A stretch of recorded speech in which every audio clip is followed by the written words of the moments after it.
This is actually a terrible story, folks. Ketamine Queen. When you think about the story with Matthew Perry, this story was just dropped. Okay. Rob, you got a clip on this or no? I do. Jasveen Sangha, also known as the Ketamine Queen, accepted a plea deal admitting she supplied ketamine that contributed to Matthew Perry's death in 2023, with court documents stating she admitted to maintaining a drug-involved premises, distribution of ketamine, and distribution of ketamine resulting in death and serious bodily injury. Federal agents raided her North Hollywood home in March of 2024, seizing 1,700 grams of methamphetamine pills, 79 vials of liquid ketamine, MDMA, counterfeit Xanax, cocaine, and $5,723 in cash, with prosecutors noting she ran a drug trafficking operation catering to celebrities. Sangha sold 50 vials of ketamine to Perry via Eric Fleming and Kenneth Iwamsa, including ketamine-laced lollipops. Jeez. And after Perry's death on October 20, 2023, instructed Fleming to delete their signal messages per court records. Sangha faces up to 75 years in prison and $2.5 million in fines, with her plea requiring forfeiture of seized cash and restitution to Perry's estate and other victims. And she admitted selling ketamine to CM in 2019. Who is CM? Is this, what is this, C.M. 29, who died from an overdose per court documents. Rob, is this the clip from... Yes, it's ABC News. Go for it. Tonight, the accused drug dealer known as the Ketamine Queen has agreed to plead guilty to charges connected to the death of actor Matthew Perry. Prosecutors say she illegally sold him the drug, leading to his fatal overdose. Wow. The fifth and final plea in the case. Here's ABC's Trevor Ault.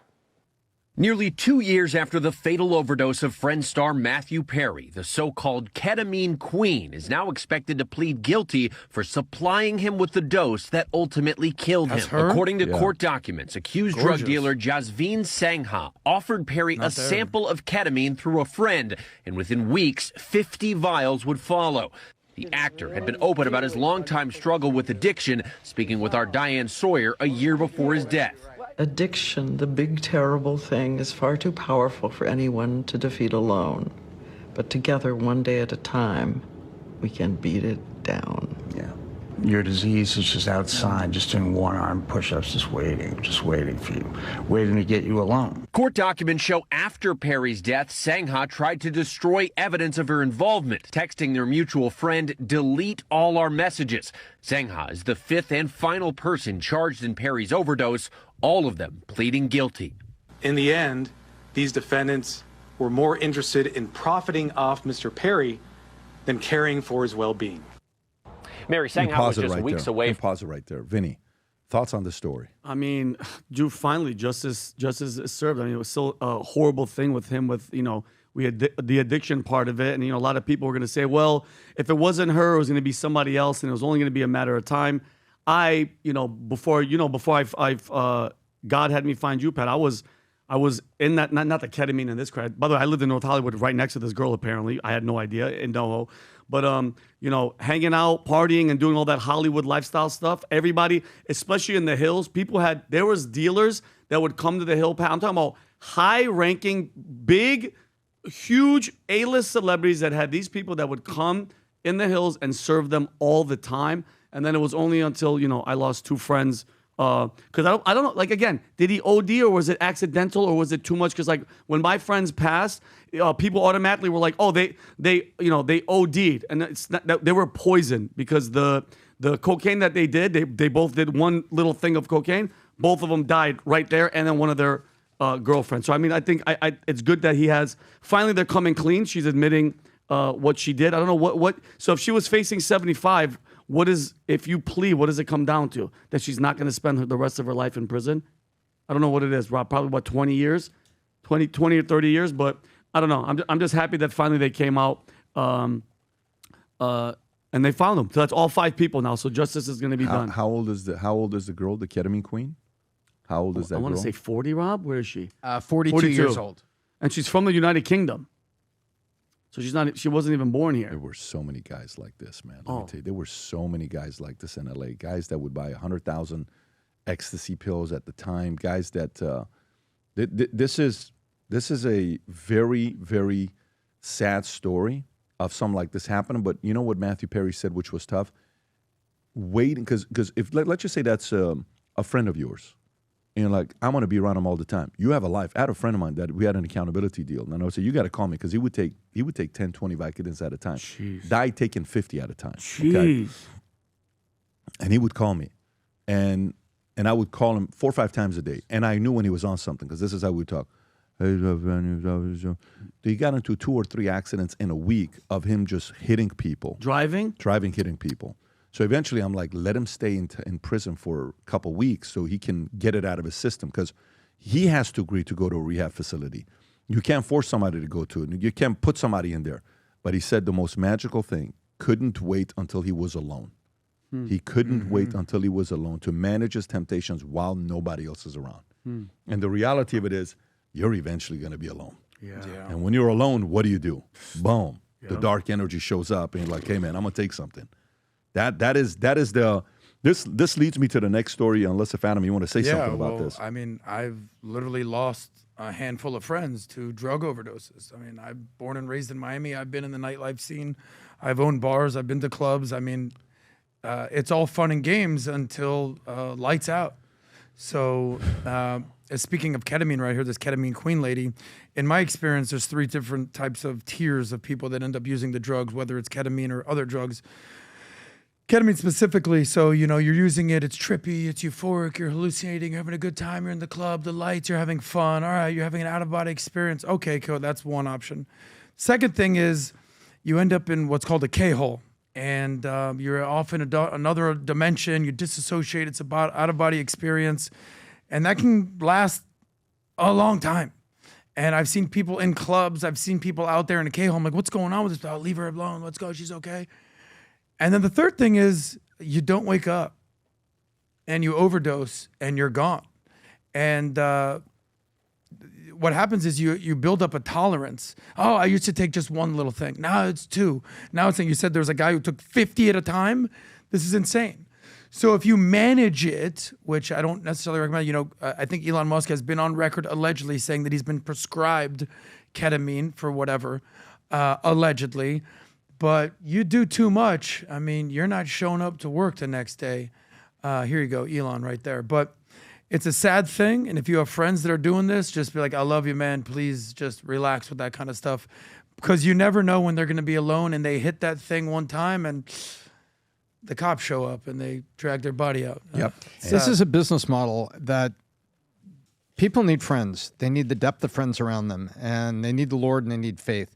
Because otherwise you end up in these dark places. Who's George Nicopolis?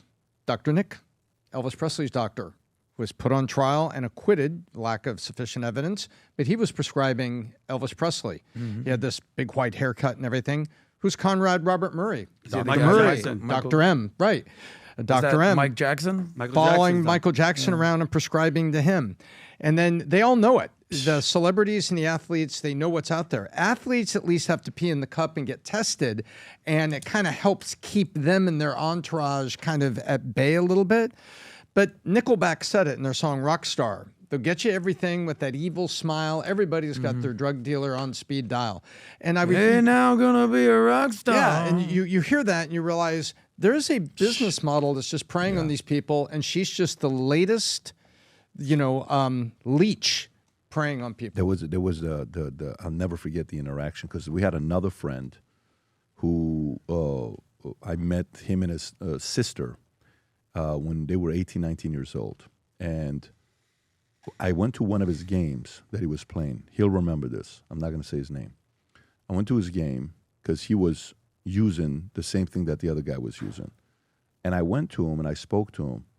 And I told him, I talked to the other guy, the guy that was doing, because I found out who he was and I went and spoke to that guy. I told this guy, I said, I swear to God, if you continue with this stuff, it's going to be a bad situation for you. 2 years later, that guy stopped. And he does very well now in real estate, wife, kids, beautiful sister, beautiful family. I love that family. I love being around the family. He did some things that I chose to not do business with him 18 years ago. Dumb mistake he made 20 years ago, 18 years ago. But there are these guys that go around that sell these pills, and they don't know what they're doing, but you're going to destroy someone's life. And that person is someone's son, someone's daughter, someone's family. I've told this story so many times where this one, we'll wrap up on the story. One of my friends one time is on PCP. Oof. And in the middle of the street, there's a basketball tournament going on. He gets out of the car, goes up to an innocent kid, didn't do anything, just punch him in the face with brass knuckles. Oh, man. Shuts the guy's jaw. 30 days, he's eating through a straw. By the way, this is a guy that was never a Christian. He was like one of the crazy kids that I knew from high school. And he says, you have no idea what happened to me. The father of the son shows up to the house. Have I told you this story? The father of the kid that he punched? The father of the son that he shut the jaw, punch him in the face with a brass knuckle, shows up to his house, knocks on the door. Somebody else opens the door, says, I want to talk to your son. He then comes to the door, looking at the father. He has no clue who this man is. He says, yes, Hopar. Like, uncle, what can I help you with? He says, you know who I am? I have no clue who you are. Shows the son's picture. So this is who I am. You did this to my son. He says, I'm not here to do anything to you. I just wanted you to see my pain. Wow. Because one day you're going to have kids. And I would never want you to have the pain that I have right now as a father. But I wanted you to remember this face. Jeez. And the father's in tears. He says, I can't talk to my son for 30 days. Listen, I'm not sitting here telling you I walk on water and the dumb mistakes that I made as a kid and stupid all this other stuff because some friends are doing you, so you kind of want to be part of the cool camp as well. That guy ends up becoming the reason why the guy that stopped and became a Christian. Yeah. He's the person that influenced me to go to Bible studies Friday nights from 6 o'clock in the morning to 2 o'clock in the morning every other Friday night. Wow. So he cleaned up. Because I never thought he could change. Wow. He was the one guy that I never thought he could change. And we went to Bible study together for a year and a half. Year and a half later, I'm the guy at Pasadena in Colorado at 25 years old holding up sign John 3:16, Jesus is coming. And the one guy that I told the story of took the 50 Vicodins, me and that guy invited him to Bible study. He came one day, he cried so loud, most painful. We took him to a restaurant called Shakey's in Glendale. I remember We just drove past it the other day. And in Shakey's, it was when at 1 o'clock in the morning, he steps out to go out to the car to get some Vicodin, and we followed him. And he opens the black Mustang, and he opens it up, and I took it away from him. And I'm like, dude, you can't do this. Don't do this to me. No, you can't. No, it's not that one. It's a different one. They actually just we drove by it the other day. We just drove by 5 days ago. You told the story a week ago. This is the story. That's crazy. That's the story, bro. Right across from Conrad's that just shut down. Right where you said there was like the young, anyways, the youth man, this thing. is. And by the way, this was one of my favorite people in the world who died, and I miss him every day. So anyway, sometimes the role that we play as friends is to ask, encourage, challenge, push, get involved as much as you can. But at the end of the day, man, they got to want to do it as well. They got to want to. The good solution is just never get involved, man. Just never get involved. Do you guys know what day today is? Does anybody know what day today is? Today happens to be the National Lemonade Day, okay? Today is actually the National Lemonade Day, okay? So when you think about the National Lemonade Day, we launched this campaign a few months ago. If you remember, Rob, if you can go to it, it was the Zested Forward Lemon Box, which ended up becoming a hit. And we got so many awesome stories and testimonies. The other day, I was reading all the reviews at the bottom of what stories people were saying and the reaction they got from folks. It's absolutely awesome. I'm going to read this to you. Imagine someone's having a bad day. Things are not going the way they wanted. This box shows up, Valuetainment. They open it up, and there's a message there, okay, an inspirational message there that they hear. And then outside of the inspirational message, there's a few items. A Zested Forward hat, Future Looks Bright hat, a few other items. And it's a way, what is that audio, Rob? Is that Adam? You? Okay. So I want to read some of these stories to you of people who use this and send it to others and what their experience was from the people that received it. So here's one. Hello. Yes. Amazingly Zest. Help me to surprise gentleman who has everything and more for his 98th birthday. That's awesome. He was looking and listening to Patrick. Never seen anything like that. Whispered. Great idea. Touched the heart. Me too. Thank you. My appreciation is going out to you, Lilia. Okay, so that's one right there. Next one. My sister-in-law is going through chemotherapy. She was very surprised and blessed by the gift. Thank you for thinking of such a lovely gesture. God bless you. Here's another one from Eric Stewart. My customer is going through some hard times with business and family. The VT Lemon Box put a smile on his face with a heartfelt thank you. Great idea, guys. I can go on and on and on with these stories. Folks, if you know a friend or family that's going through challenging times, go to vtmerch.com, place the order, zest it forward to somebody, make someone's day. Sometimes the best feeling in the world isn't receiving a gift. Sometimes the best feeling in the world isn't you getting the promotion, isn't you getting all of that. Sometimes it's just doing it for somebody else. So if you want to start your day, you know, for me, anytime I was having a bad day in sales the last 25 years, the first thing I would do when I would go through a lot of rejections, I would call 5 of my clients or 5 of my guys, and I would tell them how amazing they are. I would find a way to make somebody else's day.